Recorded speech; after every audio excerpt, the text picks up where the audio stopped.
If you're like me, and God, for your sake, I hope you're not, you're constantly looking for ways to fail, mostly because you're all too familiar with quotes like these. If you want to succeed, you have to fail first. Fail early and often. Fail 9 times and get up 10. Seriously, get out of here with that garbage. Failure sucks until you take control of it. Here's how. When people give you advice about how to run your business, or let's be real here, how to run your life, you'll hear a lot about the importance of failure. And don't get me wrong, I understand how large a part failure plays in the poorly written instruction manual for success. The problem is that these folks almost always say the out loud part too quietly, or not at all. All that advice ultimately boils down to is like a quote from one of my favorite obscure movies. A quote about how to succeed that I can take completely out of context and it still works as intended. Go that way, really fast. If something gets in your way, turn. Look, I don't want you to fail. I hate failure. I despise failure. Except for in one instance when it's the most important thing I do, and that's when I'm in control of that failure. Another concept a lot of would-be advisors get wrong is experimentation. Long story short, you should experiment all the time with everything you do, but for the right reasons. What are those reasons? Well, there's really just one, and it's a big one. You'll never know what you can and can't do until you try. I know, I sound like your second grade teacher. Why do we forget this stuff? Anyway, it's the same reason I'm a huge fan of the minimum viable product methodology. I've learned it doesn't matter how much experience you have, how talented you are, how sure you are of your idea, or how well built your product is or isn't. The only questions that matter is whether or not customers will pay for it and whether or not they'll be successful with it. The answer to the first question can be a guess, and a lot of entrepreneurs and startups get away with guessing there, signing up a bunch of initial customers to pay for their product. The second answer, the customer success answer, cannot be a guess. That's where experimentation is critical, and that experimentation is not about guessing, it's about failing.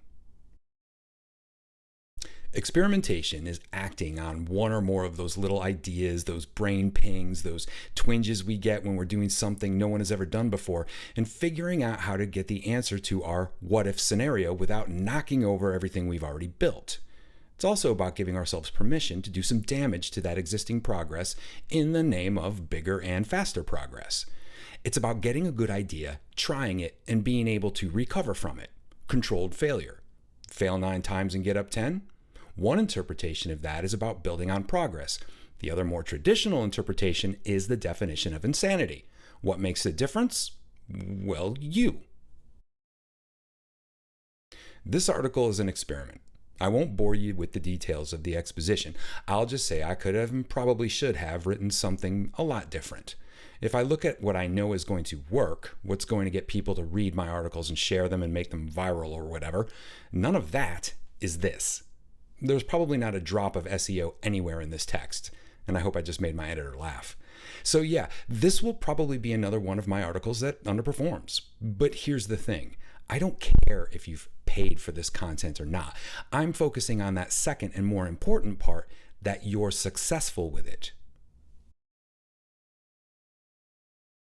The truth is, no one has a single definition of what it takes to be a successful content creator, locked down to an algorithm that can be followed, levers that can be pulled, or magic hashtags. Might look like they do, but algorithms always change faster than our human ability to exploit them. So here's the thing.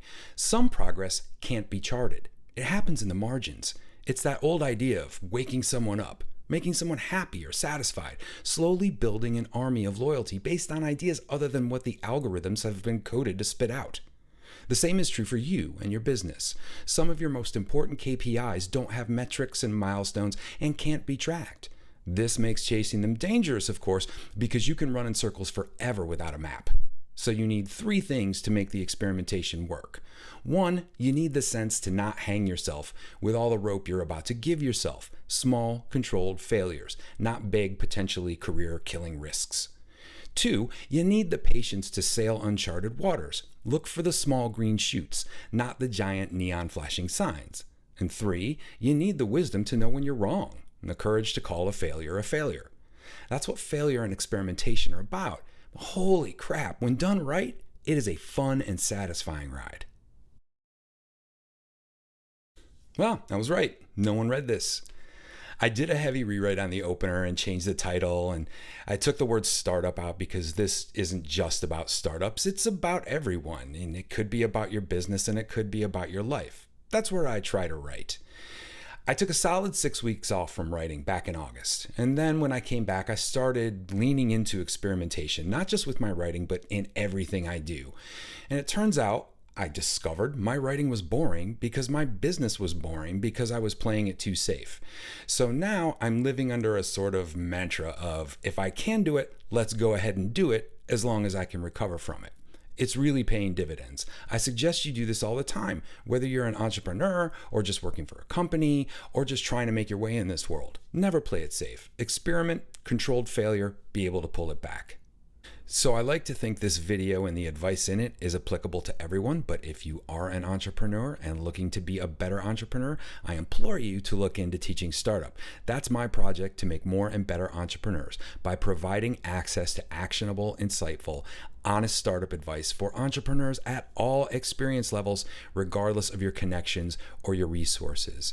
Members ask questions of our serial expert entrepreneurs, and if you join, you get access to over 700 questions, answers, posts, and polls, plus you get new Q&A each week in an exclusive newsletter.